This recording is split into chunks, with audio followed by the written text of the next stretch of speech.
Richard slammed the divorce papers on the kitchen table while Vivian cradled her 7-month pregnant belly, the sound echoing through their dream home like a gunshot.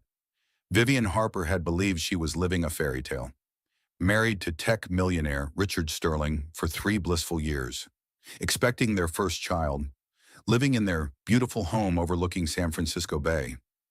The marble countertops gleamed under pendant lights she'd chosen with such care, and family photos smiled down from every surface. But fairy tales don't prepare you for the moment your husband serves you divorce papers while you're making his favorite lasagna.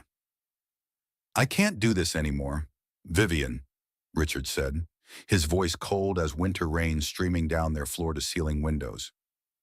"Brooke makes me feel alive again. The yoga teacher, the one with the perfectly flat stomach and spiritual quotes that sounded profound until you actually thought about them. The one who'd been helping Richard with his stress management for the past 6 months, teaching him to breathe deeply and find his center. Apparently, his center was located somewhere between her meditation mat and her apartment." Vivian's hands shook as she read the legal documents, her wedding ring catching the light like a tiny lighthouse in a storm. The papers outlined Richard's demands with clinical precision division of assets, custody arrangements, and his claim to half of everything, including the modest inheritance she'd mentioned from her late parents. Her millionaire ex-husband wanted to strip away every piece of their life together, including money that had never truly belonged to either of them. "You're really doing this," she whispered, her voice barely audible over the distant hum of evening traffic. "While I'm pregnant with your child."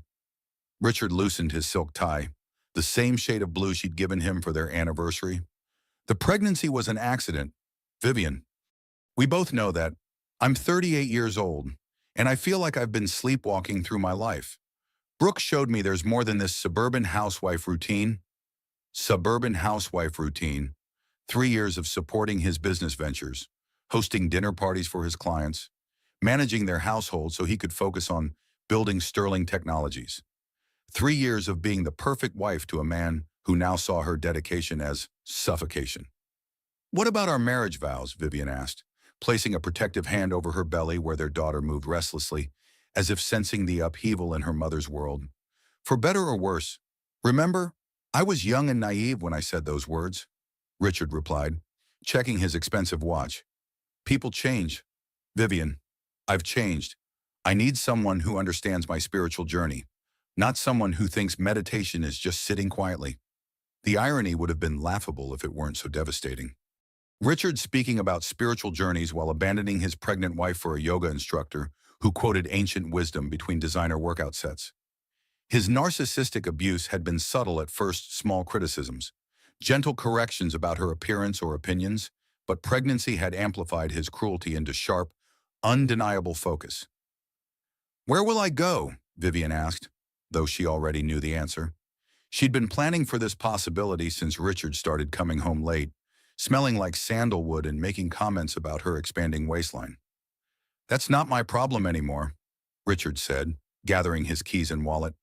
"The prenup protects my assets, and you'll get alimony for the kid. You'll be fine." He paused at the door, and for a moment, Vivian thought he might apologize, might recognize the magnitude of what he was destroying. Instead, he said, "I'll be staying at Brooks until you can find somewhere else to live. My lawyer will be in touch."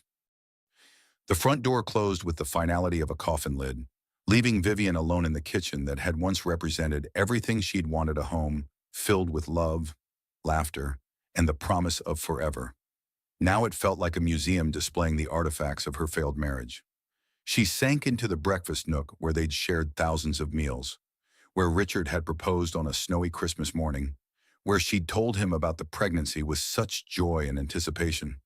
The divorce settlement papers spread across the table like a roadmap to her destruction, each paragraph methodically dismantling 3 years of shared dreams.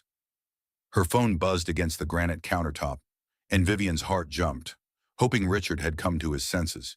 Instead, she saw a text from Grandfather Howard, the message that would change everything. "Emergency family meeting tomorrow at 10 a.m. Time to tell Richard who you really are." Vivian stared at the message, her fingers trembling as she set the phone down. For 3 years, she'd lived as Vivian Harper, the ordinary marketing coordinator who'd captured a millionaire's heart through coffee shop meetings and Target shopping trips. She'd hidden her true identity so completely that even she sometimes forgot the magnitude of what she'd sacrificed for love. Harper Airlines, $12.6 billion, a family empire that owned half the sky. Her millionaire ex-husband had no idea he was divorcing one of the wealthiest women in America.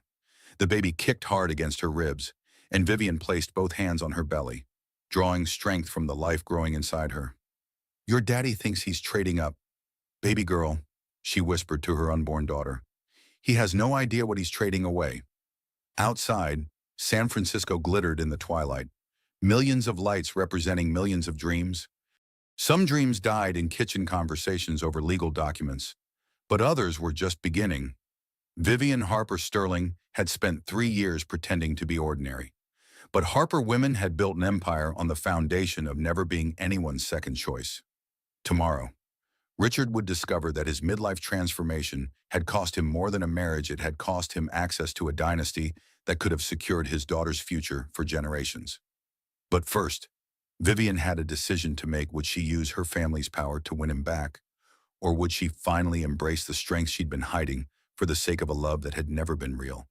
The divorce papers rustled in the evening breeze from the air conditioning, and Vivian gathered them into a neat stack. Her prenup, carefully crafted by the Harper family attorneys, would protect her assets just as Richard believed it protected his. The man who spoke so confidently about financial independence and divorce settlements had signed away any claim to billions without realizing it. Women supporting women, her grandmother had always said. Sometimes that meant protecting yourself from men who saw you as disposable the moment someone younger and more convenient appeared. Vivian stood up slowly, her hand supporting her lower back as she moved toward the stairs. Tomorrow would bring revelations that would reshape everything. But tonight, she needed to rest and prepare for the battle ahead. Richard Sterling thought he was divorcing a middle-class woman with a modest inheritance. He was about to learn he'd made the most expensive mistake of his life.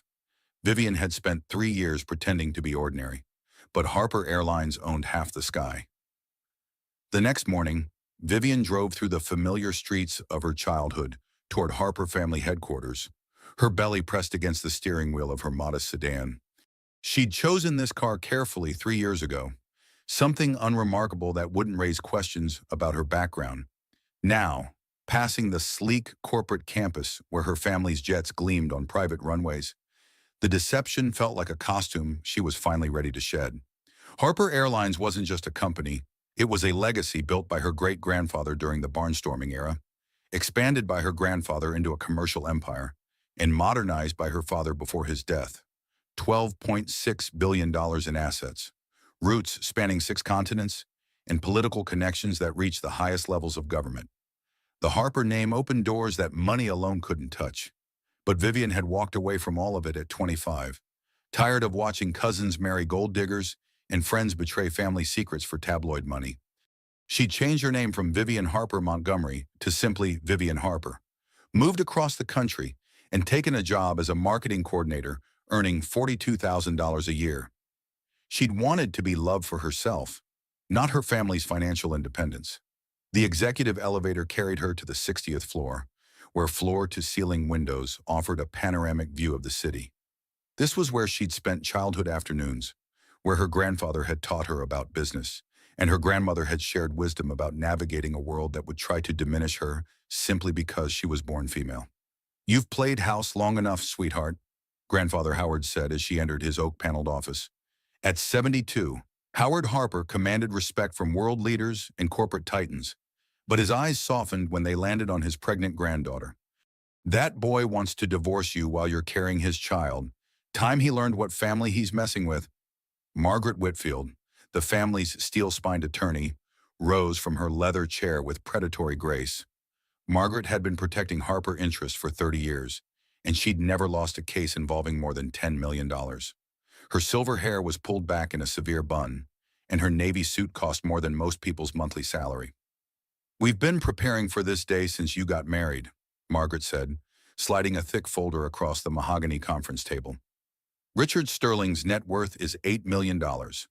Your trust fund turns over more than that every quarter."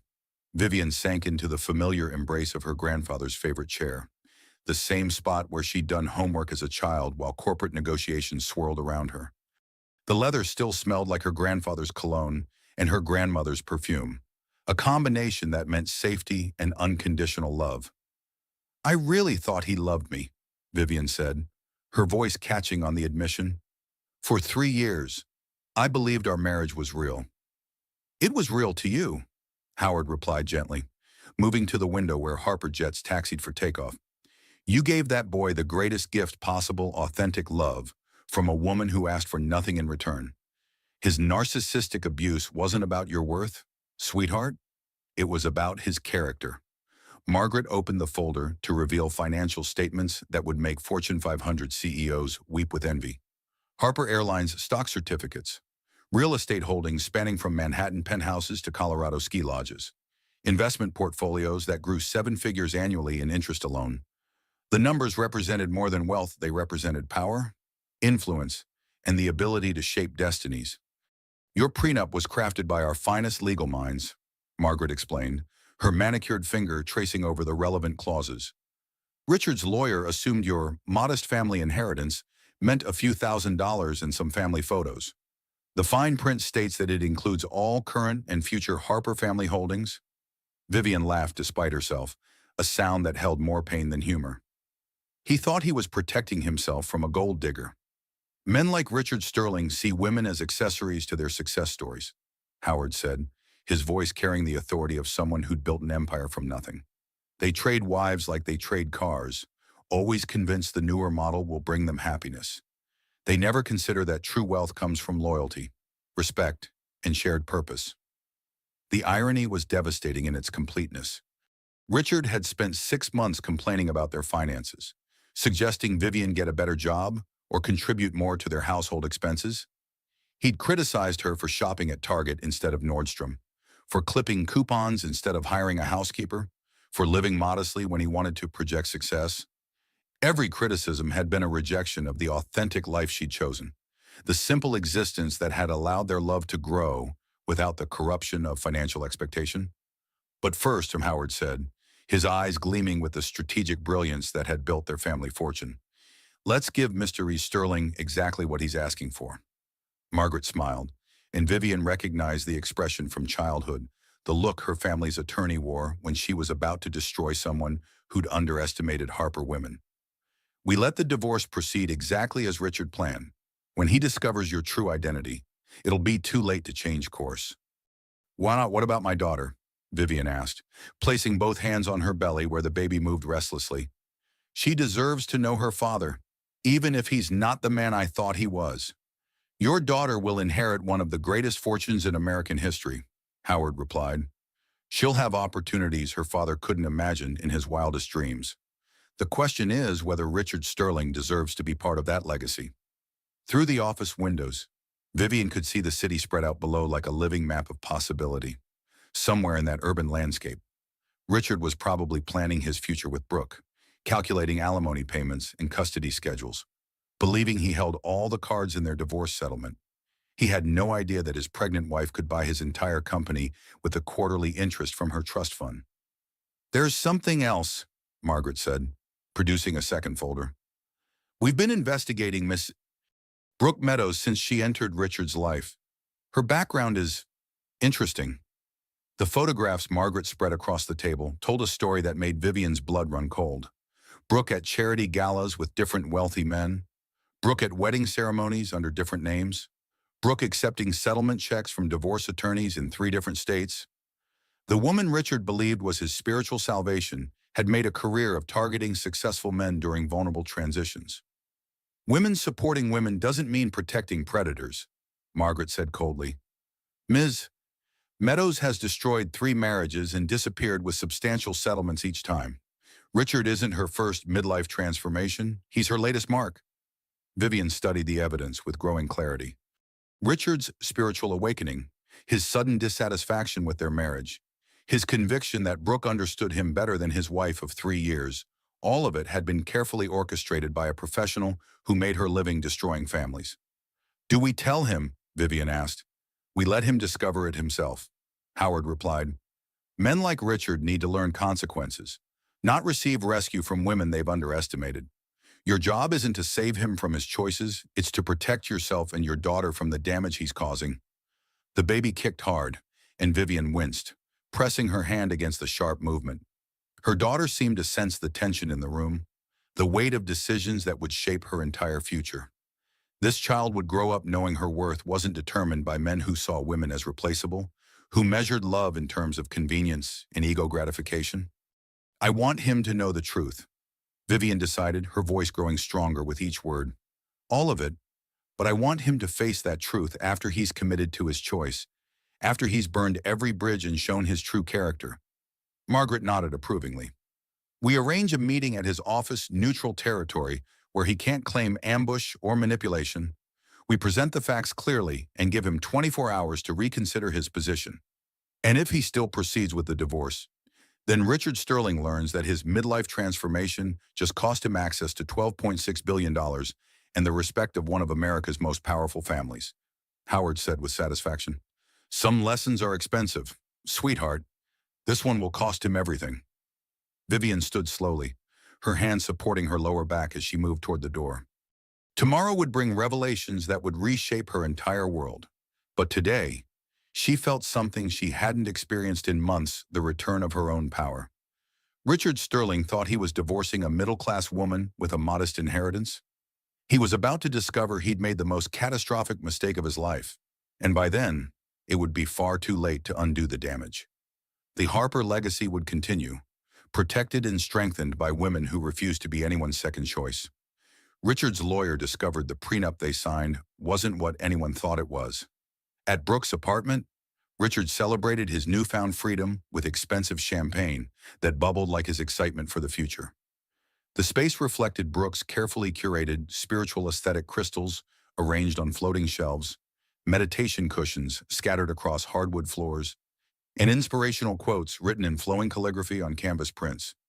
Everything felt clean, uncluttered, and refreshingly different from the family-focused chaos his life had become with Vivian's pregnancy. I can't believe I waited so long to do this, Richard said, loosening his tie as he paced between Brooks' yoga mats.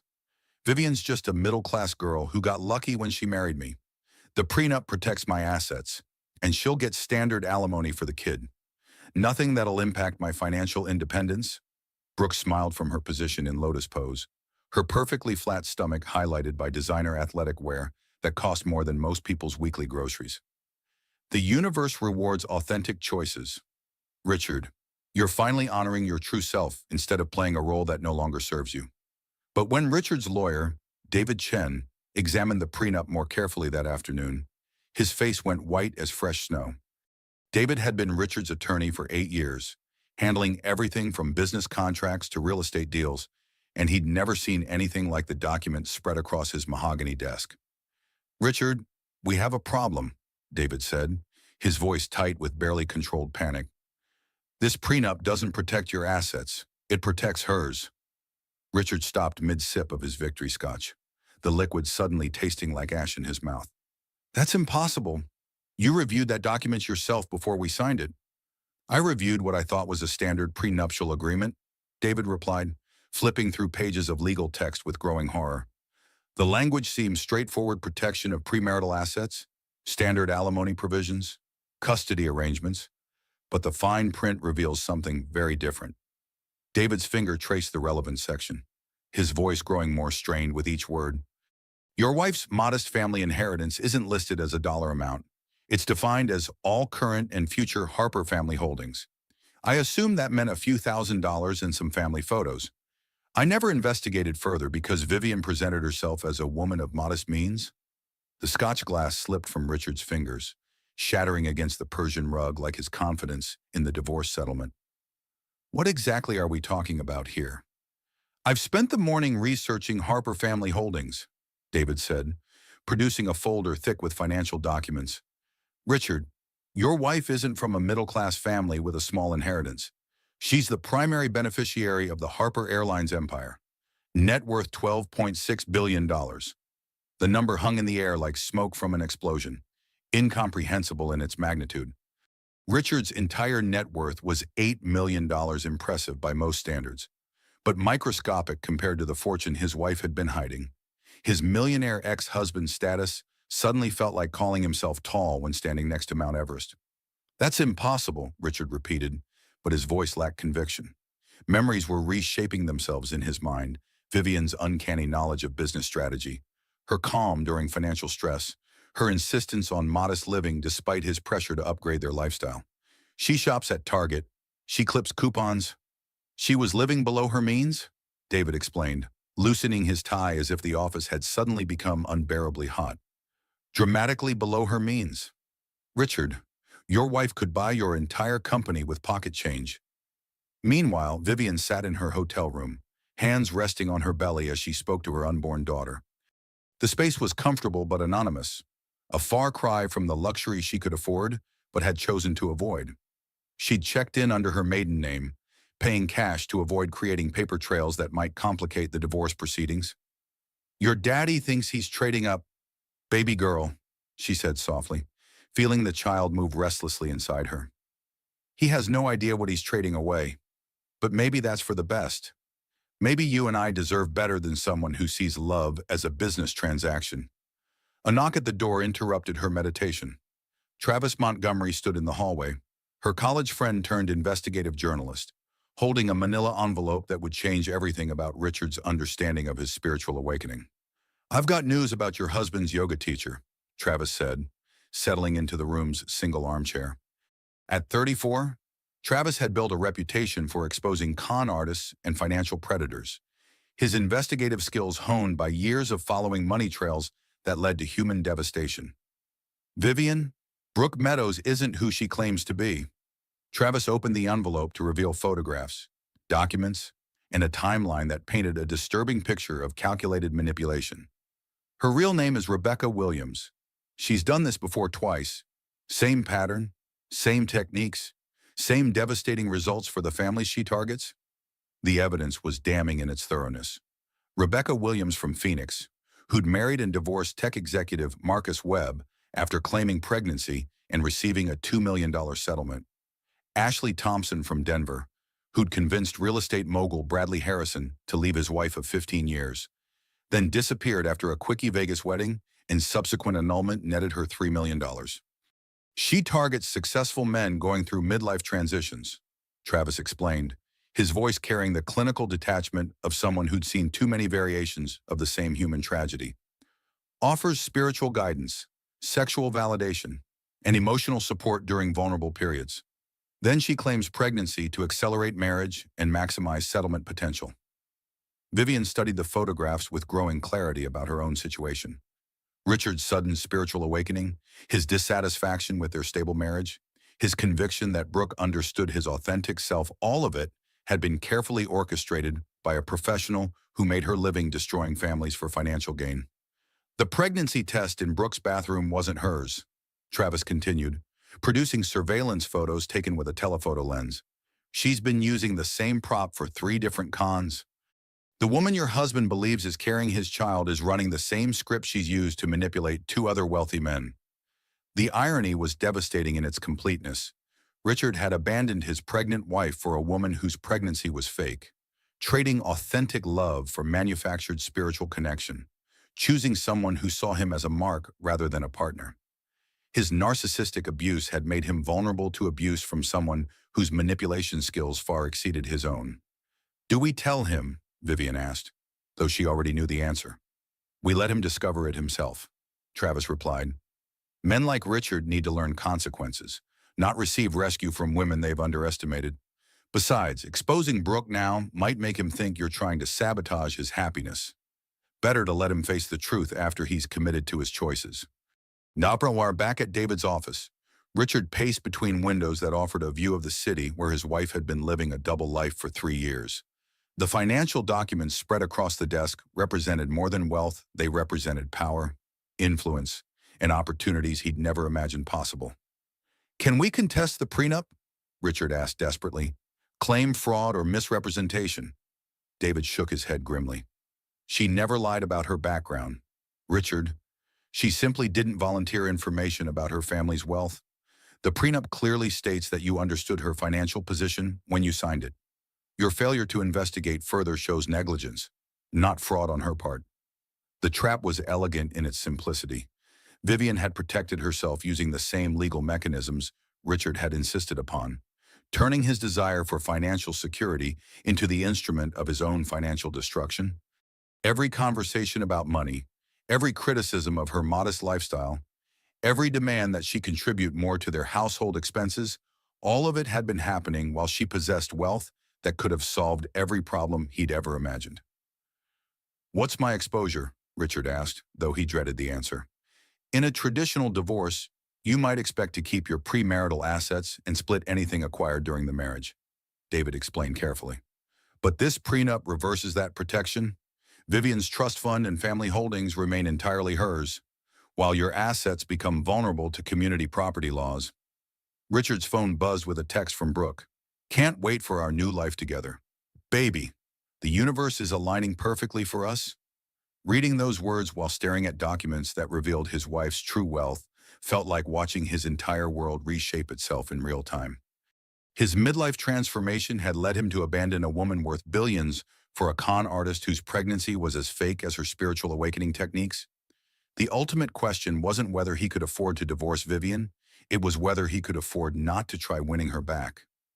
But as David gathered the prenup documents with the care reserved for legal explosives, Richard realized that some mistakes create consequences too expensive to undo. His divorce settlement was about to become the most costly midlife crisis in American history, and the woman he'd underestimated held all the cards he'd never known existed. The pregnancy test in Brooke's bathroom wasn't hers, it was planted evidence.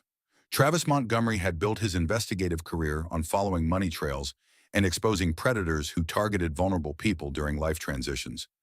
Now, sitting in his cluttered home office surrounded by surveillance equipment and legal documents, he was unraveling the most sophisticated con he'd encountered in 15 years of journalism. "Your husband's spiritual awakening wasn't spontaneous," Travis told Vivian over a secure phone connection. "Brooke Meadows has been planning this seduction for months, studying Richard's patterns, identifying his vulnerabilities, and positioning herself as the solution to problems she helped create." The evidence filled 3 filing cabinets and painted a disturbing picture of calculated manipulation. Brooke had researched Richard's business schedule, learned his favorite coffee shop, and arranged to be there during his morning routine. Her first conversation with him hadn't been chance, it had been choreographed to appeal to his specific psychological needs during a period when Vivian's pregnancy was making him feel trapped and overlooked. "She targets successful men experiencing major life changes," Travis explained, scrolling through his computer files. "Marriage, parenthood, career stress. Aging, these transitions create emotional vulnerability that professional manipulators exploit." Richard's complaints about feeling disconnected from his authentic self weren't original thoughts. They were planted suggestions that Brooke cultivated over months of seemingly casual conversations. Security footage from Richard's office building revealed the extent of Brooke's preparation. She'd entered the building 3 times before her first official appointment with Richard, always with different men who matched a specific profile: successful, middle-aged, married, and displaying signs of midlife dissatisfaction. Each visit had been reconnaissance, gathering information about building security, Richard's schedule, and potential escape routes if her con was discovered. "She's not working alone," Travis continued, producing photographs of Brooke meeting with a man in his 50s at expensive restaurants throughout the city. Marcus Webb, her first victim from Phoenix, has been helping her identify targets and refine her techniques. He's become her business partner in what amounts to a marriage destruction enterprise. Vivian felt sick as she absorbed the implications. Marcus Webb was the tech executive who'd left his pregnant wife for Rebecca Williams, only to discover her pregnancy was fake after he'd already paid a $2 million settlement. Instead of learning from his mistake, he'd become complicit in destroying other families, perhaps believing that helping Brooke hurt other men would somehow validate his own foolish choices. "The pregnancy announcement was scheduled for maximum impact," Travis said, producing a timeline that showed Brooke's calculated escalation. She waited until Richard was fully committed to the divorce before revealing what she claimed was his child. The timing wasn't coincidental. It was designed to eliminate his options for reconciliation with you. The fake pregnancy test had been purchased 3 months earlier, part of a kit that included multiple positive tests, pregnancy pillows, and even synthetic urine samples that would fool basic medical examinations. Brooke had been using the same props for years, adapting her timeline to match each target's specific vulnerabilities and financial situation. Meanwhile, Richard sat in his office at Sterling Technologies, staring at financial reports that suddenly seemed insignificant compared to the wealth his wife had been hiding. His business partner Shane Parker knocked on the door, carrying coffee and concern about Richard's recent behavior. "You've seemed distracted lately," Shane said, settling into the chair across from Richard's desk. At 29, Shane was younger and more idealistic than Richard, still believing in concepts like loyalty and authentic love. "Everything okay with the divorce proceedings?" Richard laughed bitterly, the sound echoing off his office windows that offered a view of the city where his entire understanding of reality was being rewritten. "Vivian's been lying to me for 3 years. Shane, she's not who I thought she was." "What do you mean?" "She's rich," Richard said, the words feeling strange in his mouth. "Not comfortable or well off. Rich. Billionaire rich. Harper Airlines rich. And I've been criticizing her for shopping at Target while she could buy my entire company with pocket change." Shane set down his coffee cup with the careful precision of someone processing shocking information. "Wait, Harper Airlines. Your wife is connected to Harper Airlines." "She's not connected to it," Richard replied, his voice hollow with the magnitude of his miscalculation. "She owns it. Or will, eventually. Her family built that empire, and I've been treating her like some gold digger who lucked into marrying above her station." The irony was so complete it felt like a cosmic joke. Richard had spent months complaining about Vivian's lack of ambition, her satisfaction with modest living, her refusal to leverage their marriage for social advancement. Every criticism had been a rejection of choices she'd made to live authentically, to find love based on character rather than financial opportunity.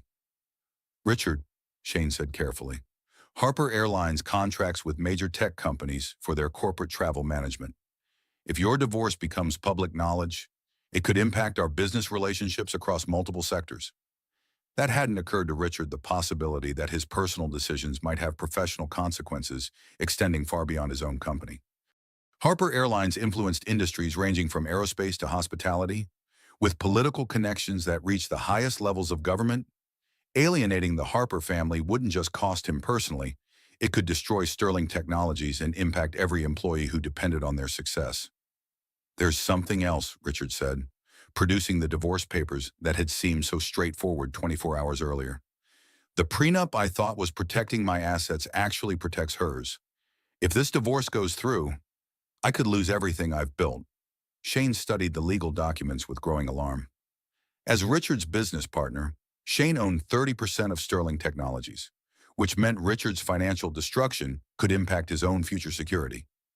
The personal had become professional, the private had become public, and the consequences were expanding like ripples from a stone thrown into still water.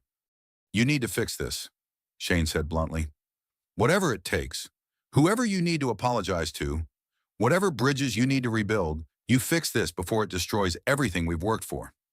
But some bridges become impossible to rebuild once they've been burned completely. Richard had served divorce papers to a pregnant billionaire while abandoning her for a con artist whose fake pregnancy was part of a criminal enterprise targeting wealthy men. The level of betrayal, disrespect, and sheer stupidity involved in his choices had created consequences that apologies couldn't address. Travis finished compiling his evidence and prepared to deliver the final piece of information that would complete Vivian's understanding of her situation. "There's one more thing you need to know about Brooke's pattern," he told Vivian. "She always claims pregnancy to accelerate marriage, but she's never actually carried a child to term. Every pregnancy has ended in convenient miscarriage after the divorce settlement is finalized." The calculation was horrifying in its completeness. Brooke used fake pregnancies to manipulate vulnerable men into abandoning their families, then used fake miscarriages to avoid the long-term commitment of actual parenthood.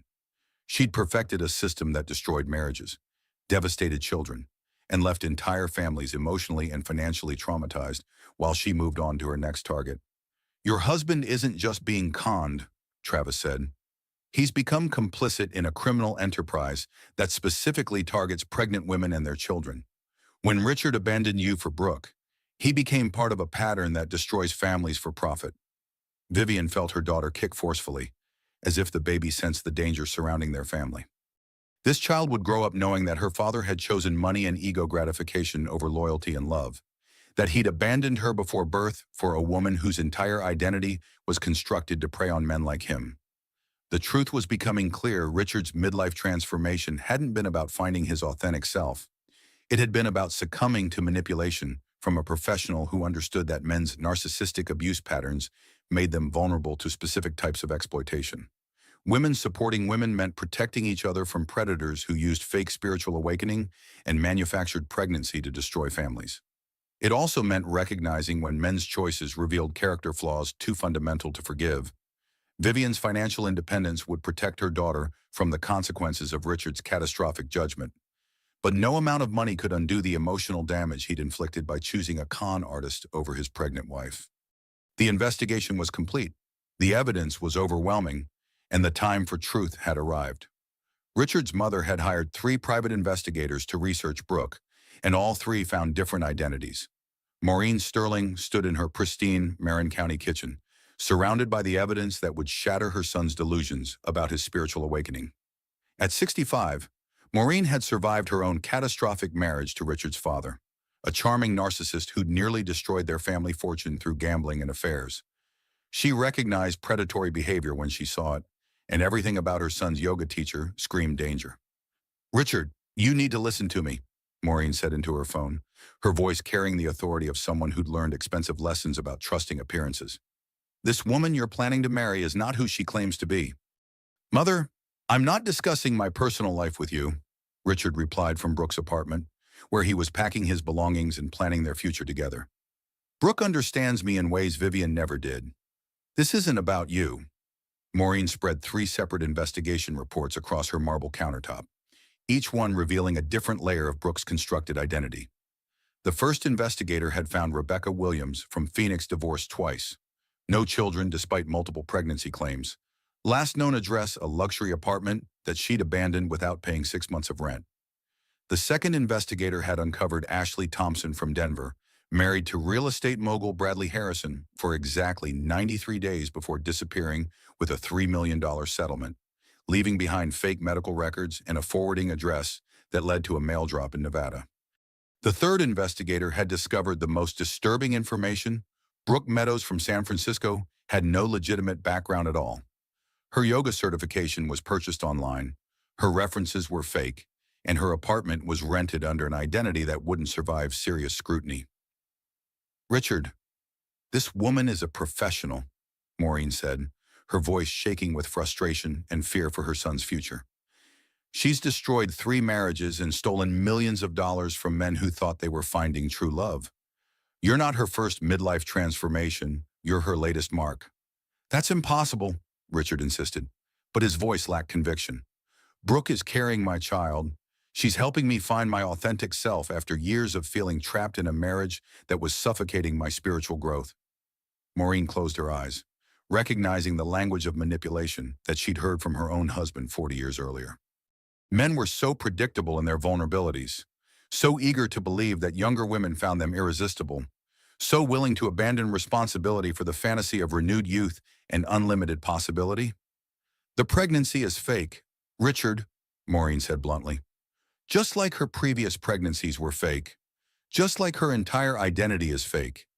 She's been using you to practice divorce fraud, and you've been too flattered by the attention to see what's really happening." Richard hung up on his mother, but doubt had been planted. That afternoon, while Brooke taught a private yoga session to another wealthy client, Richard searched her apartment with the thoroughness of someone whose entire future depended on what he found. Hidden in Brooke's bedroom closet, beneath yoga mats and meditation cushions, Richard discovered evidence that confirmed his worst fears. Pregnancy tests, dozens of them, all positive, all manufactured by the same company that specialized in theatrical props. Pregnancy padding designed to simulate different stages of fetal development, medical documents with names that didn't match any of Brooke's claimed identities. But the most damaging evidence was a notebook filled with detailed observations about Richard's behavior, preferences, and psychological vulnerabilities. Target responds well to spiritual language and ancient wisdom quotes. One entry read, "Complains frequently about wife's pregnancy, making her unattractive and demanding. Excellent candidate for rapid extraction and maximum settlement."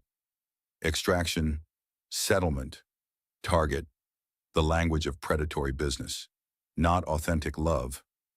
Richard's hands trembled as he read entries that deconstructed their entire relationship into calculated manipulation. His spiritual awakening had been manufactured through specific triggers that Brooke had identified and exploited. His dissatisfaction with Vivian had been amplified through subtle suggestions and comparative criticism. Even their sexual chemistry had been engineered through techniques Brooke had perfected with previous targets. "She makes me feel alive again," Richard had told everyone who would listen, but the truth was that Brooke had made him feel exactly what she'd intended him to feel, using psychological manipulation techniques that professional con artists employ to separate wealthy men from their families and fortunes.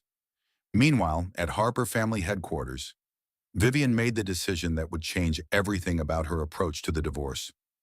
"I want Richard to know the truth," she told grandfather Howard and Margaret Whitfield. "All of it. Before the baby comes, before he commits completely to his choice, I want him to understand exactly what he's throwing away." Howard nodded approvingly from behind his massive desk, where he'd negotiated deals worth billions and built relationships with world leaders. "Your grandmother always said Harper women handle their business directly. We don't manipulate or scheme, we present facts and let people make informed decisions about their own futures." Margaret arranged a meeting at Richard's office for the following afternoon, neutral territory where emotions couldn't be blamed for whatever revelations emerged. "We'll present the financial information clearly and give him 24 hours to reconsider his position," she explained. "After that, the choice becomes permanent." But when they arrived at Sterling Technologies the next day, they discovered Richard wasn't alone. Brooke sat beside his desk, her hand possessively on his arm, wearing Vivian's wedding ring on a chain around her neck like a trophy from a conquered enemy. "Actually," Brooke said with a smile sharp as broken glass, "Richard and I have an announcement of our own." Vivian felt her daughter kick forcefully, as if the baby sensed the confrontation about to unfold. This moment would determine not just the future of her marriage, but the foundation upon which her child would understand concepts like loyalty, authenticity, and the true cost of betraying people who love you unconditionally. Richard looked between his pregnant wife and his yoga teacher, unaware that the next few minutes would force him to choose between fantasy and reality, between manufactured spiritual awakening and genuine family legacy, between a con artist's temporary validation and a billionaire's permanent love. The Harper family fortune could survive Richard's betrayal, but his daughter would grow up knowing that her father had chosen money and ego gratification over loyalty and commitment. Some consequences create generational impact that no amount of financial independence can undo.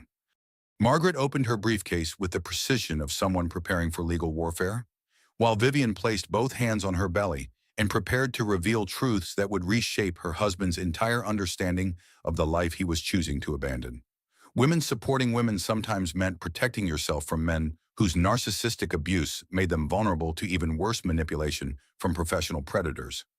The time for truth had arrived, and Richard Sterling was about to discover that his midlife transformation had cost him everything worth having. Brooke's pregnancy announcement would have been more convincing if she hadn't forgotten to hide the fake belly padding. The tension in Richard's office was thick enough to cut with a knife as Brooke Meadows prepared to deliver what she believed would be the final blow to any hope of reconciliation between Richard and Vivian.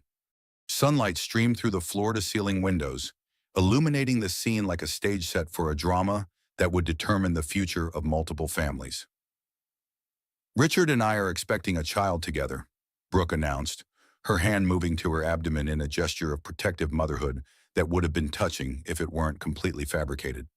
"The universe has blessed our authentic connection with new life." Vivian watched her husband's face transform with joy, wonder, and the vindication he'd been seeking for his decision to abandon his pregnant wife. Richard stood up from his desk chair, moving toward Brooke with the reverence of someone who believed he was witnessing a miracle rather than a performance. "This changes everything," Richard said, his voice thick with emotion. "Vivian, you have to understand this proves that my choice was guided by something larger than myself. The universe is showing me that Brooke and I are meant to build a life together." But Travis Montgomery, waiting in the lobby with professional surveillance equipment, was capturing photographs that would expose Brooks' deception with devastating clarity. Through his telephoto lens, he could see what everyone in the office had missed: the subtle bulk around Brooks' midsection that suggested padding rather than pregnancy, the careful way she positioned herself to avoid profile shots, and most damning of all, a corner of synthetic material that had shifted during her dramatic announcement. "Before we discuss your announcement," Margaret Whitfield said with the calm authority of someone who destroyed more experienced liars than Brooke Meadows, "there's something about Mrs. Sterling's identity that requires clarification." Margaret placed a folder on Richard's desk, the leather portfolio containing documents that would rewrite his understanding of everything he thought he knew about his wife, his marriage, and his financial future. "Mr. Sterling, your wife isn't who you believe her to be. There's nothing I need to know about my soon-to-be ex-wife," Richard snapped, his attention focused entirely on Brooke and the child he believed she was carrying. "Whatever games you're playing, Margaret, they won't change my decision. I found real love, real connection, and real purpose with Brooke." "Actually," Margaret replied with the smile of someone holding royal flush, "there is something quite significant you should know. Vivian Harper is the primary beneficiary of the Harper Airlines Trust. Net worth $12.6 billion. The office fell silent except for the hum of Richard's computer and the distant sound of traffic 40 floors below. Numbers that large don't immediately register in the human brain. They require time to process, context to understand, and usually multiple repetitions before their magnitude becomes clear. Richard's face went through a sequence of emotions in rapid succession: confusion, disbelief, calculation, recognition, and finally, naked greed. The transformation was so complete and obvious that even Brooke could read the implications written across his features. "This is impossible," Richard whispered, sinking back into his chair, as if the weight of his mistake was physically crushing him. "You shop at Target, you clip coupons, you drive a Honda Civic." "I wanted to be loved for myself," Vivian replied simply, her hand protective over her belly, where their daughter moved restlessly. "Not my family's money. I spent 3 years being authentic with you, Richard. Every moment of our marriage was real on my side." Brooke's face went pale as she performed her own calculations. She'd spent months researching Richard Sterling, studying his business ventures, calculating his net worth, and positioning herself to extract maximum value from their relationship. Her entire con had been based on the assumption that Richard was the wealthy target and Vivian was the obstacle to be removed. Now she realized she'd been manipulating the wrong person entirely. "Richard, baby," Brooke said, her voice taking on a desperate edge as she tried to regain control of the situation. "Money doesn't matter when you have real spiritual connection. What Vivian's offering you is just material wealth. What we have is authentic love." But Richard's attention was entirely focused on the financial documents spread across his desk. Harper Airlines stock certificates, real estate holdings, investment portfolios, trust fund statements, numbers so large they redefined his understanding of wealth and power. His wife, the woman he'd been preparing to divorce, could buy his entire company with the quarterly interest from her trust fund. "This can't be legal," Richard said, his voice cracking with the strain of processing information that overturned every assumption he'd made about his marriage. "If Vivian had this much money, why didn't she contribute more to our household expenses? Why did she live like a middle-class woman?" "Because that's who she chose to be," Margaret explained patiently. "Mrs. Sterling wanted to build a marriage based on love and compatibility, not financial dependency. She lived modestly to ensure that any man who loved her was responding to her character, not her bank account." The irony was devastating in its completeness. Richard had criticized Vivian for exactly the qualities that proved her authenticity: her refusal to flaunt wealth, her satisfaction with simple pleasures, her focus on building emotional connection rather than social status. Every complaint he'd made about her lack of ambition had been a rejection of choices that demonstrated her genuine character. Travis chose that moment to enter the office, his press credentials providing access that security couldn't question. "Sorry to interrupt," he said with the casual confidence of someone holding devastating evidence, "but I think there's something everyone should see." He placed a series of photographs on Richard's desk beside the financial documents, images that told a story more damaging than any verbal accusation could convey. Brooke adjusting what appeared to be padding under her flowing dress. Brooke meeting with Marcus Webb at expensive restaurants throughout the city. Brooke entering Richard's building with different men over a period of months. Your girlfriend's pregnancy is as fake as her spiritual awakening techniques, Travis said bluntly. Her real name is Rebecca Williams, and she's made a career of targeting wealthy men during vulnerable transitions. This is her fourth attempt at divorce fraud, and you've been her most cooperative victim yet. Brooke's carefully constructed facade began to crumble under the weight of photographic evidence. Those pictures are taken out of context, she protested, but her hand moved unconsciously to her midsection, where the padding had shifted during her dramatic pregnancy announcement. Would you like to explain the context? Margaret asked with predatory politeness. Because these photographs suggest a pattern of behavior that federal prosecutors might find very interesting. Richard stared at the evidence with the expression of someone watching his entire world collapse in real time. The spiritual awakening that had felt so authentic, the pregnancy that had seemed like divine validation. The authentic love that had convinced him to abandon his family, all of it, had been manufactured by a professional con artist who'd studied his psychological vulnerabilities and exploited them with surgical precision. Get out, Richard told Brooke, his voice barely above a whisper. Just get out. But what about our baby? Brooke asked, maintaining her performance even as the evidence of her deception spread across the desk like accusations written in black and white. There is no baby, Richard said, his voice growing stronger with each word of recognition. There never was a baby. There was never anything real between us. You've been lying to me about everything, and I've been lying to myself about what I really wanted. Brooke gathered her purse and jacket with the dignity of someone whose con had been exposed, but whose escape route remained intact. She'd failed to extract money from Richard Sterling, but she'd learned valuable lessons about researching targets more thoroughly before investing months in manipulation. As the door closed behind her, Richard found himself alone with his pregnant wife, his family's attorney, and evidence of the most catastrophic mistake he'd ever made. The silence stretched between them like a chasm that no amount of apology could bridge. Vivian, Richard said finally, his voice carrying desperation that 3 hours earlier would have seemed impossible. We can work this out. The divorce was a mistake. I was confused, overwhelmed with business pressure, manipulated by someone who understood my weaknesses better than I understood them myself. Vivian stood slowly, her hand supporting her lower back as she prepared to deliver words that would change both their lives forever. No, Richard, you weren't confused. You were cruel. You weren't manipulated into serving me divorce papers while I was 7 months pregnant. You chose to do that yourself.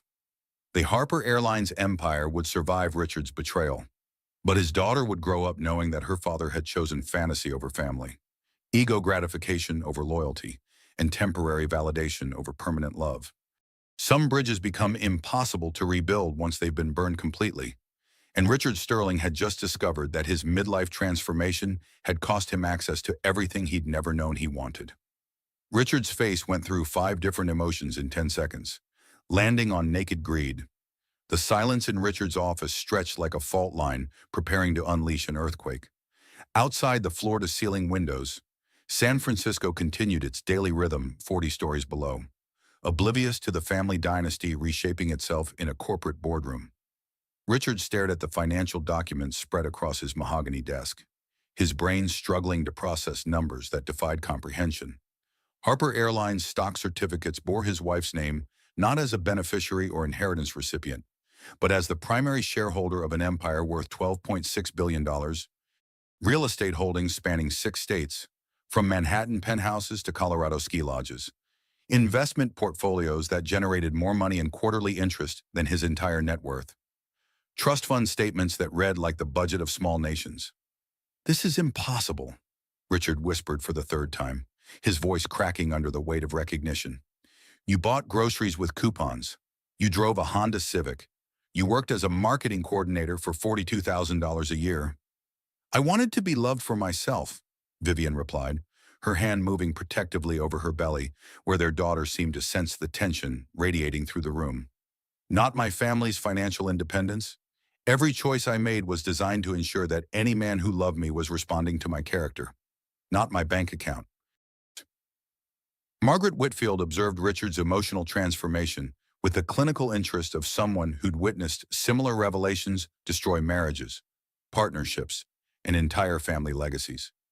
First came disbelief, the human mind's natural resistance to information that overturns fundamental assumptions. Then recognition, as scattered memories realign themselves into a new understanding of reality. Vivian's uncanny knowledge of business strategy during dinner conversations. Her calm confidence during financial stress that would have terrified most people earning modest salaries. Her insistence on living below their means despite Richard's pressure to upgrade their lifestyle to match his growing success. Her refusal to be impressed by his wealth or intimidated by his business connections. But the emotion that settled across Richard's features like a mask was neither remorse nor embarrassment. It was calculation. Margaret recognized the expression from 40 years of family law practice. The moment when love transforms into negotiation and authentic connection becomes financial opportunity. "Vivian, sweetheart," Richard said, his voice suddenly tender in a way that made Margaret's skin crawl. "We can work this out. The divorce was obviously a mistake. I was confused, overwhelmed with business pressure, vulnerable to manipulation from someone who understood my weaknesses." "No," Vivian said simply, the word carrying more power than entire legal arguments. "You weren't confused when you served me divorce papers while I was 7 months pregnant. You weren't vulnerable when you moved your mistress into our home and threw away our family photos. You made conscious choices about who you wanted to be, and I'm making conscious choices about who I refuse to accept." Richard's desperation became palpable as the magnitude of his mistake crystallized into sharp focus. "Vivian, you have to understand Brooke manipulated me. She made me believe that what we had was spiritual connection, that my dissatisfaction with our marriage was about finding my authentic self rather than basic infidelity." "Brooke didn't make you cruel," Vivian replied, standing slowly from her chair with the dignity of someone who'd reclaimed her own power.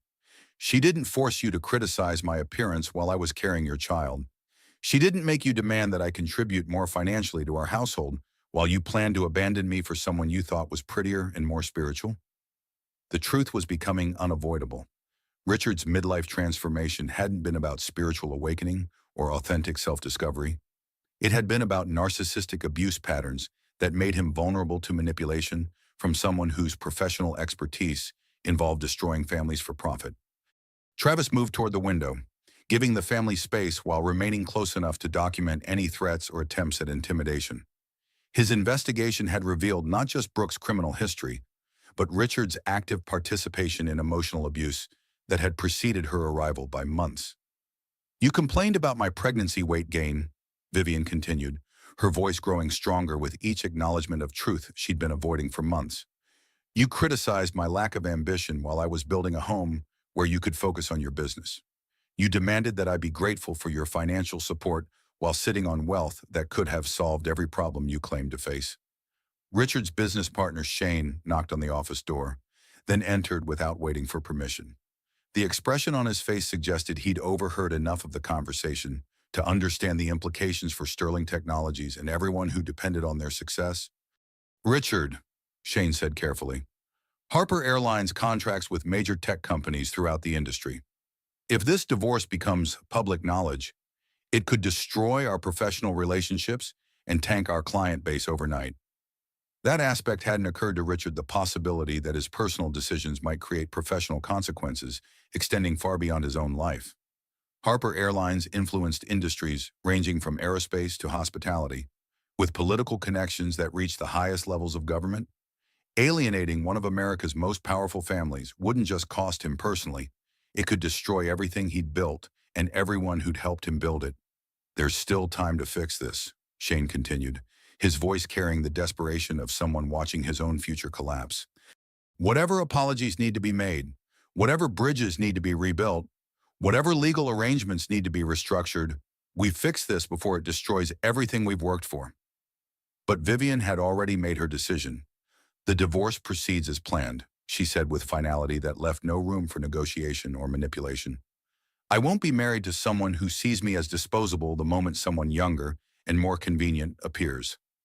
Margaret began gathering the financial documents with the satisfaction of someone whose strategy had unfolded exactly as planned. "Mr. Sterling, You have 24 hours to consider your position. After that, the prenup you signed becomes permanently binding, and your window for reconsideration closes forever. The prenup, the document Richard had insisted upon to protect his assets from a woman he'd assumed was seeking his money. The same legal instrument that would now protect Vivian's billions from a man whose true character had been revealed through his choices during her most vulnerable period. "This isn't over," Richard said, but his voice lacked conviction. "I'll contest the prenup. I'll claim fraud, misrepresentation, whatever legal grounds exist for invalidating a document signed under false pretenses." "You're welcome to try," Margaret replied with the confidence of someone who'd never lost a case involving more than $10 million. But Mrs. Sterling never lied about her background. She simply chose to live authentically rather than flaunt wealth that she wanted to keep separate from your relationship. Your failure to investigate her family connections demonstrates negligence on your part, not fraud on hers. The trap was elegant in its simplicity. Richard had been so focused on protecting his own assets that he'd never considered investigating hers. His assumptions about her middle-class background had been based on prejudice and stereotype rather than facts. And those assumptions had shaped a prenup that now protected the very wealth he desperately wanted to access. Vivian moved toward the door, her pregnancy making each step deliberate and careful. "Goodbye, Richard. I hope you find whatever it is you're really looking for. But you won't find it by abandoning people who love you for people who see you as an opportunity." As the door closed behind her, Richard slumped in his chair, surrounded by evidence of the most expensive mistake in American divorce history. His millionaire ex-husband status had just been revealed as a cosmic joke. He wasn't divorcing a middle-class woman. He was losing access to an empire that could have secured his daughter's future for generations. The numbers on the financial statements seemed to mock him with their magnitude. $12.6 billion. More money than he could spend in 10 lifetimes. More power than he'd ever imagined possible.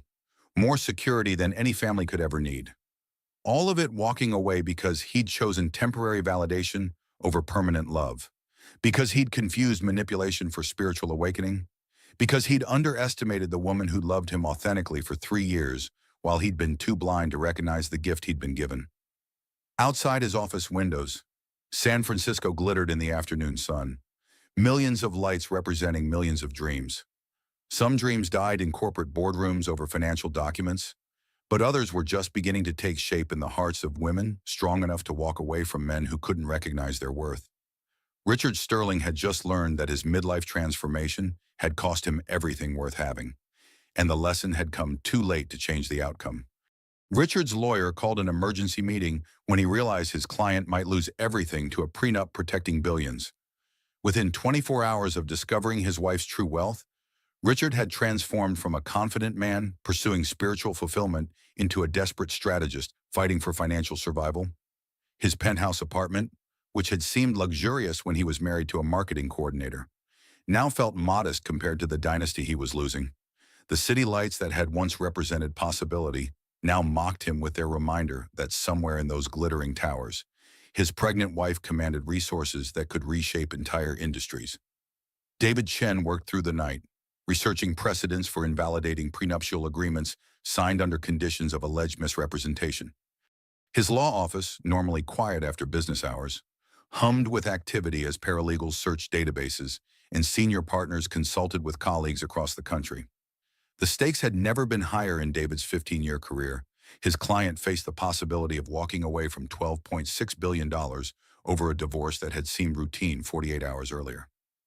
"We're claiming fraud based on misrepresentation of assets," David explained to Richard during their emergency meeting, his normally pristine appearance disheveled from stress and caffeine. "Vivian failed to disclose the full extent of her wealth, which prevented you from making an informed decision about the prenup's terms." "But she never lied," Richard replied, pacing between windows that offered a view of the financial district where his wife's family conducted business worth more than most countries' annual budgets. "She just didn't volunteer information about her background." "That's the challenge," David admitted, loosening his tie as if the office had become unbearably hot. "California courts generally uphold prenups unless there's evidence of coercion, fraud, or unconscionability. Your wife's decision to live modestly doesn't constitute fraud, it constitutes personal choice." Meanwhile, Margaret Whitfield prepared her counterattack with the methodical precision of someone who'd spent 3 decades protecting family fortunes from exactly this type of desperate legal maneuvering. Her corner office at Harper Family Headquarters overlooked the private airfield where company jets prepared for flights that would carry board members to emergency meetings in New York, London, and Tokyo. Mr. Sterling's legal strategy is predictable, Margaret told Howard Harper, who sat behind his massive desk reviewing contingency plans that had been prepared years earlier. He'll claim fraud, demand financial records, and attempt to delay proceedings until media pressure forces a settlement. Howard nodded with the calm authority of someone who'd built an empire by anticipating challenges and neutralizing threats before they could gain momentum. What's our exposure? Minimal, Margaret replied with satisfaction. The prenup was drafted by our finest attorneys, reviewed by independent counsel, and signed after a 30-day waiting period that eliminated any claims of coercion. Richard's failure to investigate his wife's background demonstrates negligence, not grounds for invalidation. But Richard's desperation was creating complications that extended far beyond legal proceedings.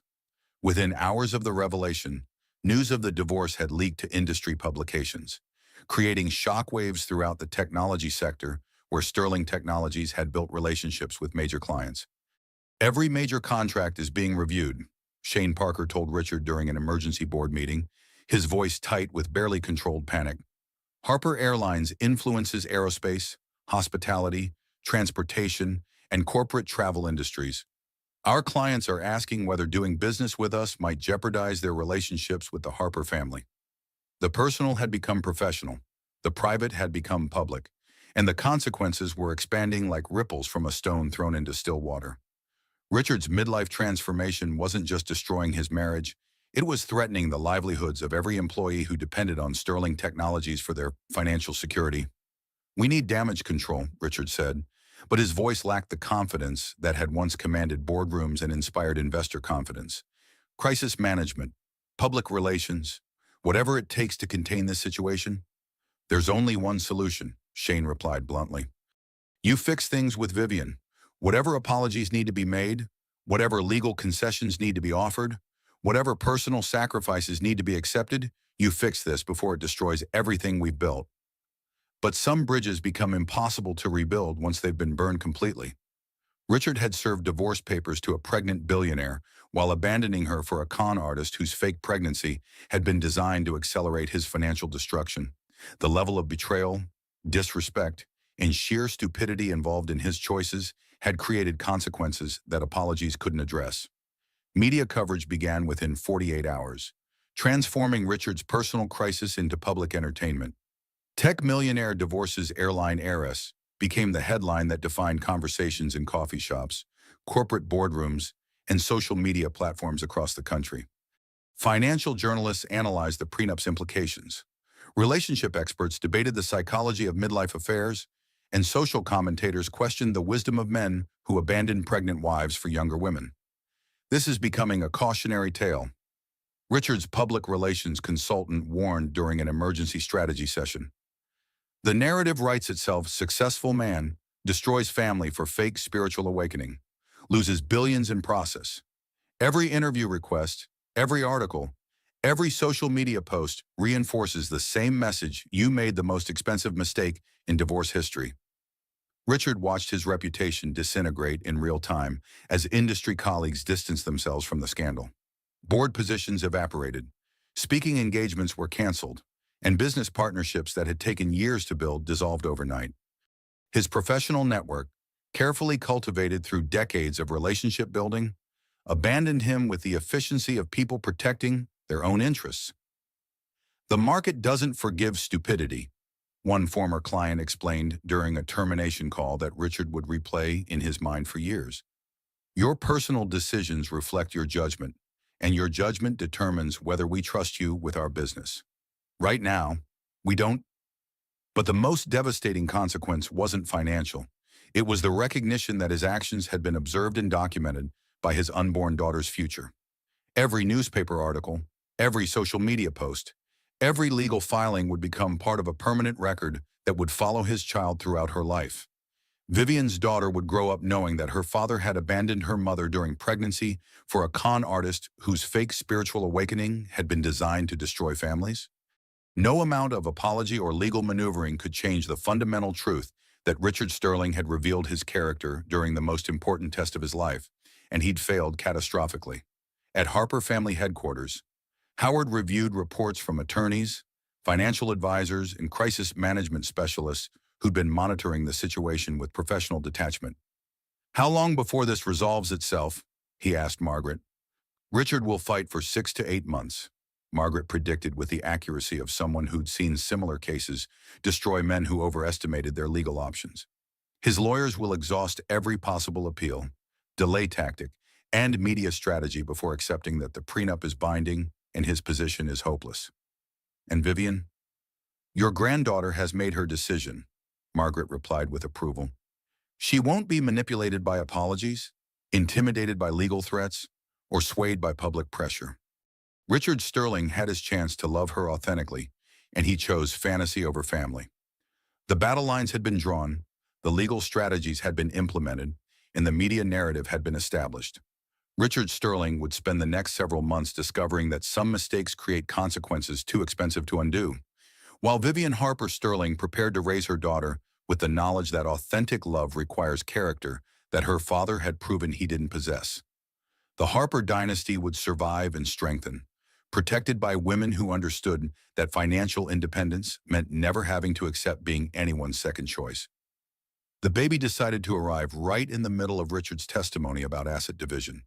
At 36 weeks pregnant, Grace Harper Sterling made her entrance into the world with the dramatic timing that would define her character for years to come. Vivian's water broke at precisely 10:15 a.m., just as Richard finished explaining to the family court judge why his wife's failure to disclose her billions constituted grounds for invalidating their prenuptial agreement. "Your Honor," Richard was saying, his voice carrying the desperation of someone watching his last legal option slip away, "my wife deliberately concealed assets that would have fundamentally altered my understanding of our financial arrangement. The prenup was signed under false pretenses that prevented me from making informed decisions about—" Vivian gasped, her hand gripping the gallery railing as warm fluids soaked through her maternity dress onto the courthouse floor. The contraction that followed was sharp enough to double her over, and Margaret immediately stood from her position at the plaintiff's table. "Your Honor, we need to recess," Margaret announced with the authority of someone who'd practiced family law long enough to recognize genuine medical emergencies. "Mrs. Sterling is in active labor." The courtroom erupted in controlled chaos as bailiffs called for medical assistance, and reporters realized they were witnessing the most dramatic divorce hearing in California history. Richard stared at his pregnant wife with an expression that cycled through confusion, concern, and the dawning recognition that his daughter was about to be born during their custody battle. "This isn't supposed to happen for another month," Richard said, his prepared legal arguments forgotten as he watched Vivian breathe through another contraction with the focused intensity of someone whose body had decided to override everyone's schedule. "Babies arrive when they're ready," Vivian replied through gritted teeth, her hand protective over her belly, where Grace was apparently eager to meet the chaos her parents had created. "Your daughter doesn't care about your legal strategy." "Richard." The ambulance arrived within minutes, but Howard Harper's helicopter landed on the courthouse roof even faster. At 72, Howard commanded resources that made emergency medical transport seem routine, and his great-granddaughter would receive the finest obstetric care available, regardless of where labor chose to begin. "We're taking Vivian to UCSF," Howard announced with the calm authority of someone who'd handled family crises across 6 decades. "Their neonatal intensive care unit is the best on the West Coast, and Dr. Patricia Williamson is standing by." The transfer from courthouse to hospital took on the qualities of a military operation, with Harper Family Security coordinating with San Francisco Emergency Services to ensure safe passage through city traffic. Richard found himself relegated to observer status as his wife's family managed the medical emergency with efficiency that highlighted the resources he'd been too blind to recognize. At the hospital, Richard paced the private waiting room that Howard had secured through connections that reached the highest levels of California Healthcare Administration. The space was comfortable but sterile, decorated with abstract art that couldn't distract from the magnitude of what was happening 3 floors above. His daughter was being born, while her parents fought over billions of dollars in family court. "This is insane," Richard muttered, checking his watch for the 100th time in 30 minutes. "Grace isn't due for another month." The doctors said first babies usually arrive late, not early. "Stress can trigger premature labor," Maureen Sterling observed from her position near the windows that offered a view of the city where her son was discovering the consequences of his choices. She'd arrived at the hospital within an hour of receiving Richard's call, carrying flowers and a baby blanket that seemed pitifully inadequate given the circumstances. "Maybe this is a sign," Richard continued, his voice carrying desperate hope that divine intervention might somehow undo the damage he'd inflicted on his family. "Maybe Grace's early arrival means we're supposed to work things out, that the universe is giving us another chance to get this right." Maureen studied her son with the mixture of love and disappointment that only mothers can master. "Richard, your daughter's birth doesn't erase the choices you made. It doesn't change the fact that you abandoned her mother for a con artist, or that you've spent 6 months proving you can't recognize authentic love when it's offered freely." 3 floors above, Vivian labored through contractions that seemed to intensify with each hour, her focus entirely on bringing Grace safely into a world that was already more complicated than any child should inherit. Margaret sat beside the hospital bed, handling legal calls and media inquiries with one hand while holding Vivian's hand with the other. "How's Richard handling this?" Vivian asked between contractions, her voice strained but still concerned for the man who'd abandoned her during the most vulnerable period of her pregnancy. "Like someone who's finally confronting the magnitude of what he's losing," Margaret replied honestly. "But concern for your well-being doesn't undo months of narcissistic abuse. Sweetheart, good men don't serve divorce papers to pregnant wives, regardless of what spiritual awakening they claim to be experiencing." Dr. Patricia Williamson entered the delivery room with the calm competence of someone who delivered thousands of babies under every conceivable circumstance. "How are we feeling? Vivian ready to meet your daughter?" "She's ready to meet us," Vivian replied, feeling another contraction build with the intensity that meant Grace would arrive soon. She's got her grandfather's sense of dramatic timing. At 11:47 p.m., Grace Harper Sterling made her official entrance into the world 6 pounds, 2 ounces of perfect health despite her early arrival. She emerged with dark hair that matched her mother's and her father's stubborn chin, but her eyes held the alert intelligence that would define Harper women for generations. Richard stood at the nursery window 20 minutes later, watching his daughter sleep in the specialized care unit with an expression of wonder that temporarily overshadowed his legal and financial panic. Grace was beautiful in the way that newborns are beautiful, wrinkled and red, but unmistakably perfect, her tiny hands already grasping at everything within reach. "She's incredible," Richard whispered, his voice thick with emotions that lawyers and financial documents couldn't address. "Look at her. Mom, she's absolutely perfect." "She's a Harper," Maureen replied with satisfaction, recognizing the family resemblance that would connect Grace to generations of strong women who'd built empires and protected their families from men who couldn't recognize their worth. "She'll grow up knowing her value isn't determined by people who see her as disposable." The next morning brought visitors that highlighted the different worlds Grace had inherited. Travis Montgomery arrived with flowers and a vintage copy of The Little Prince, while Shane Parker brought corporate gifts that seemed absurdly inadequate given the Harper family's resources. The contrast was stark, Richard's business associates offering symbolic gestures, while Vivian's family provided private medical care, armed security, and the kind of protection that billions could buy. Howard Harper held his great-granddaughter with the tenderness of someone who'd waited 72 years to experience this particular joy. "She's got the Harper determination," he said, watching Grace grip his finger with surprising strength. "Look at that grasp, she's already holding on to what's hers." But the most significant visitor was the one who didn't come. Brooke Meadows had disappeared from San Francisco within hours of her con being exposed, moving on to her next target in another city where her fake pregnancy and manufactured spiritual awakening could destroy a different family. She left behind only unpaid rent and forwarding addresses that led nowhere. Another chapter in a criminal career that had perfected the art of exploiting men's midlife vulnerabilities. Richard spent 3 days at the hospital, sleeping in waiting room chairs and eating cafeteria food while trying to process the magnitude of his mistake. Every nurse who congratulated him on his beautiful daughter also asked about his wife's condition, forcing him to explain repeatedly that they were in the middle of divorce proceedings. "Your wife seems like a lovely woman," one nurse commented after checking Grace's vital signs. "She's been so gracious to all the staff, despite everything she's going through. You're very lucky." Lucky. The word felt like mockery coming from someone who didn't understand that Richard had thrown away the greatest fortune in American history for a woman whose pregnancy had been purchased online for theatrical props. On Grace's third day of life, Richard made a decision that would define his relationship with his daughter forever. He withdrew his legal challenges to the prenup, signed away his parental rights to ensure Grace would inherit her full Harper legacy without complications, and released any claim to Vivian's assets or future financial support. "It's not noble," Richard told David Chen during their final attorney-client meeting. "It's practical. I can't compete with a $12 billion family fortune, and fighting will only destroy my business and reputation completely. Grace deserves better than a father who's become a cautionary tale about midlife stupidity." David reviewed the documents with the relief of someone whose most challenging case was finally reaching resolution.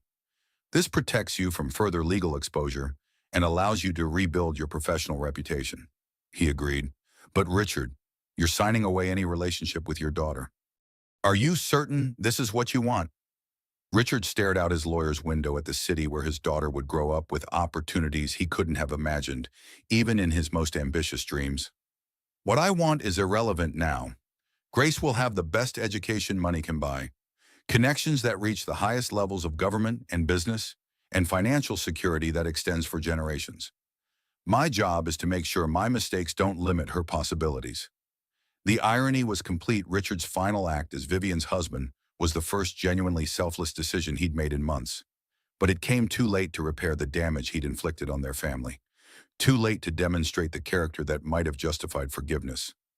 Vivian signed the custody documents from her hospital bed, Grace sleeping peacefully in her arms while Margaret handled the legal formalities with efficient professionalism. "Are you certain about this?" Margaret asked, though she already knew Vivian's answer. "Grace deserves a father who chooses her consistently," Vivian replied, her voice carrying the strength that came from finally accepting painful truths. "Richard has shown me who he is when faced with difficult choices. I believe him now." 6 weeks later, Vivian stood in the nursery that had been prepared at the Harper family estate. Grace sleeping in a crib that overlooked the private airfield where Harper Airlines jets took off and landed throughout the day.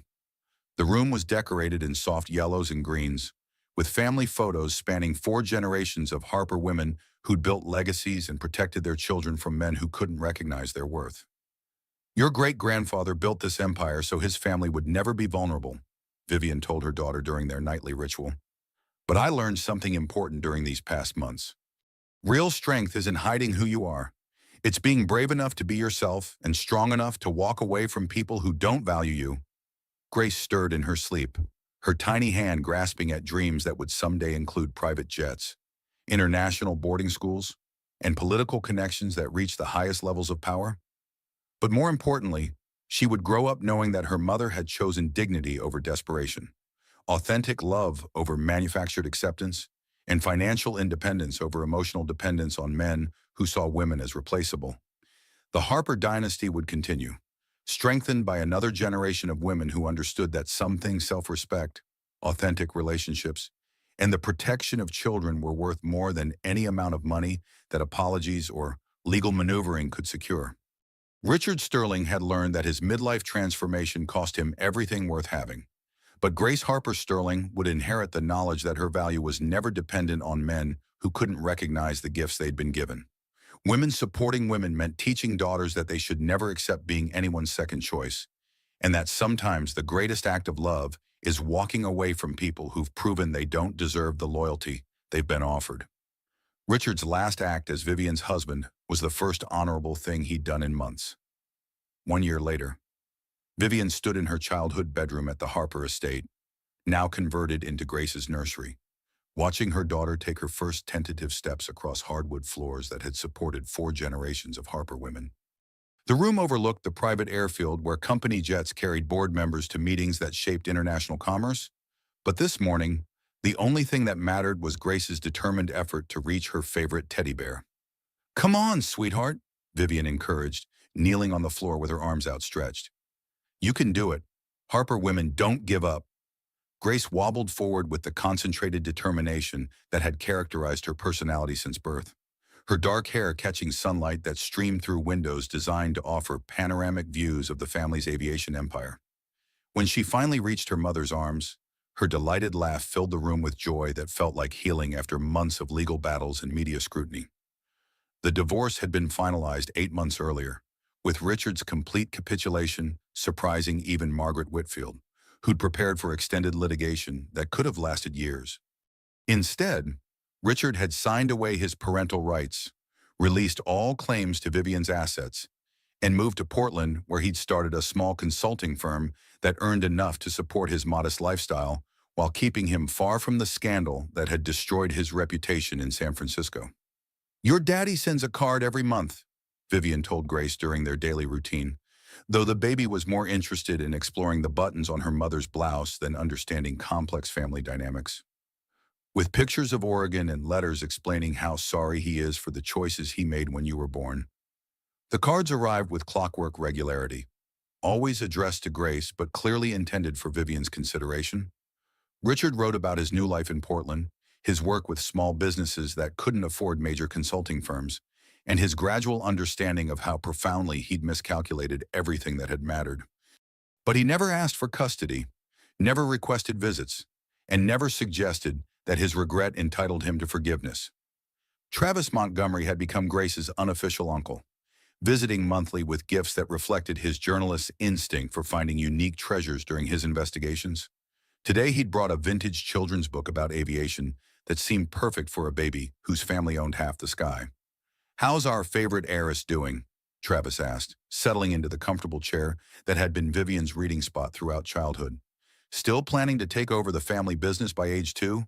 "She's got her great-grandfather's ambition," Vivian replied, watching Grace examine her new book with the focused intensity that suggested she was already developing the strategic thinking that had built the Harper empire.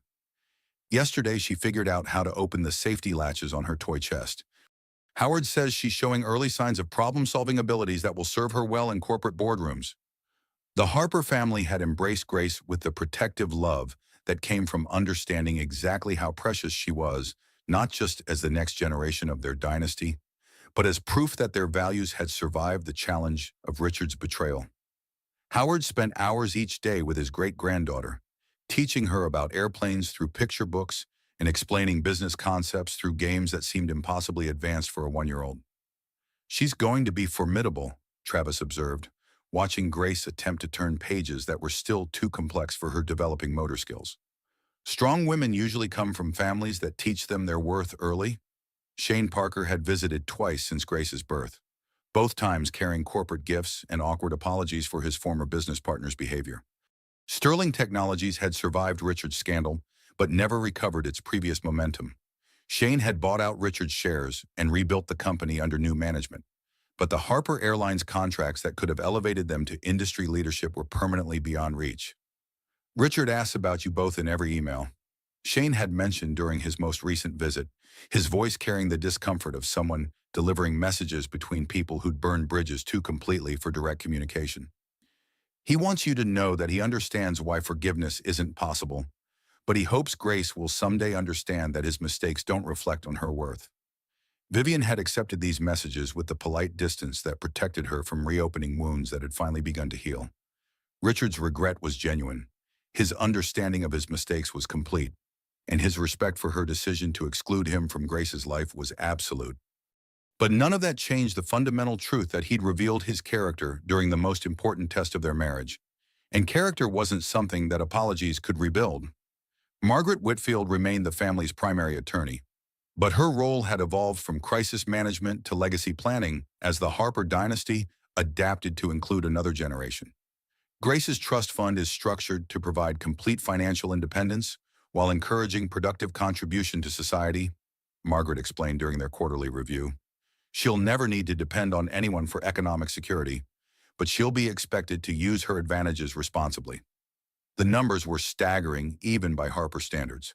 Grace's inheritance would exceed $20 billion by the time she reached majority. But more importantly, she would inherit a name that opened doors and commanded respect across multiple industries. The Harper legacy wasn't just about money, it was about influence, connections, and the responsibility that came with generational wealth. Your great-grandmother always said that Harper women have obligations that extend beyond personal happiness. Howard told Grace during their daily walks around the estate grounds. At 1 year old, she couldn't understand his words, but she seemed to absorb the gravity of his tone and the weight of expectations that would shape her entire future. The media attention had gradually faded as other scandals captured public interest, but Richard Sterling's name had become permanently associated with the most expensive midlife crisis in divorce history. Business schools used his case as a cautionary tale about the dangers of abandoning long-term relationships for short-term gratification, while relationship experts analyzed his psychological vulnerabilities as examples of how narcissistic abuse patterns made men susceptible to manipulation from professional predators. Brooke Meadows had been arrested in Phoenix 6 months after leaving San Francisco, charged with fraud, identity theft, and racketeering in connection with her systematic targeting of wealthy men across multiple states. Her trial would begin in the fall, with Richard listed as a witness for the prosecution despite his reluctance to relive his humiliation in federal court. Justice doesn't erase the damage she caused, Vivian reflected, reading news articles about Brooke's arrest while Grace napped in her arms, but maybe it prevents her from destroying other families the way she destroyed ours. On Grace's first birthday, the Harper family hosted a celebration that reflected both their wealth and their values. The guest list included business leaders, political figures, and family friends. But the focus remained entirely on the child whose future would extend the Harper legacy into the next century. Grace wore a tiny designer dress and received gifts that ranged from handmade toys to trust fund contributions that would fund her education at the finest institutions in the world. But the most meaningful gift arrived by mail, a letter from Richard that would be saved until Grace was old enough to understand its contents. In careful handwriting, he'd written about his love for her, his regret for the choices that had excluded him from her life, and his hope that she would grow up knowing her worth wasn't determined by her father's failures. "I know I have no right to ask for anything," the letter concluded, "but if you ever decide you want to meet the man who helped create you, I'll be in Portland, trying to become someone worthy of your consideration. Your mother was right to protect you from the person I was when you were born, but I'm working every day to become the person I should have been all along." Vivian read the letter while Grace slept in her crib, surrounded by birthday gifts and family photos that told the story of women who'd built empires and protected their children from men who couldn't recognize their worth. The words were sincere, the regret was genuine, and the respect for her decisions was complete. But forgiveness wasn't something that could be earned through apologies, it was something that had to be freely given. And Vivian wasn't ready to give it. "Your daddy wants to be part of your life," she told Grace during their nightly ritual, though the baby was more interested in the mobile that played classical music above her crib. "Someday, when you're old enough to understand complicated things, you'll get to decide whether his regret justifies taking that risk." The question wasn't whether Richard deserved a second chance. It was whether Vivian was strong enough to define forgiveness on her own terms, in her own time, according to her own understanding of what Grace needed for her development and security. Outside the nursery windows, San Francisco glittered in the evening light, millions of dreams represented by millions of lights. Some dreams died in kitchen conversations over divorce papers, but others were just beginning to take shape in the hearts of women who'd learned that authentic love required character that couldn't be faked or manufactured. Grace Harper Sterling would grow up knowing that her mother had chosen dignity over desperation, financial independence over emotional dependence, and authentic relationships over manufactured spiritual awakening. She would inherit not just billions of dollars, but the knowledge that her worth was never dependent on men who couldn't recognize the gifts they'd been given. The Harper dynasty would continue, strengthened by another generation of women who understood that some things, self-respect, authentic love, and the protection of children were worth more than any amount of money that apologies could offer. Richard Sterling had learned that his midlife transformation cost him everything worth having. But Grace Harper Sterling would inherit the knowledge that she should never accept being anyone's second choice. And sometimes, The greatest act of love is walking away from people who've proven they don't deserve the loyalty they've been offered freely. As Vivian turned off the nursery lights and headed toward her own bedroom in the Harper family estate, she felt something she hadn't experienced in over a year, complete peace with her choices. Tomorrow would bring new challenges, new opportunities, and new decisions about Grace's future. But tonight, she was exactly where she belonged, home, safe, and surrounded by people who would never see her as disposable. Women supporting women meant teaching the next generation that authentic love was worth waiting for, that financial independence was worth protecting, and that some bridges were worth burning to protect the people you love most. The story was far from over, but the foundation had been laid for Grace Harper Sterling to write her own chapters in a legacy that had survived and strengthened through the choices of women who refused to be anyone's second choice.